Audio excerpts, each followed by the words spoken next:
kita nak perkenalkan watak dalam cerita kita. Watak utamanya adalah mak dia. Mak dia ni memang jenis yang pakcik bawang. Sebab tu mulut dia macam tu. Sebab tu mulut dia bengkak, guys. Sebab dia memang bawang. Membawang je hari-hari. Lepas tu, ni ayah dia. Kau tengok betapa serabutnya ayah dia ni. Ayah dia ni kena pergi kerja je. Sampai serabut weh. Dengan janggut misai tak potong tai dekat pipi. Lepas tu watak seterusnya. Adik dia ni sangat excited ya. Adik dia ni suka tengok TV.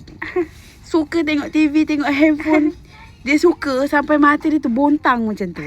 Ini adik dia. Lepas tu kita ada watak seterusnya. Abang dia sikit. Abang dia ni. Perempuan ni. Abang dia ni suka pakai filter. Abang dia suka pakai filter. Tengok ni.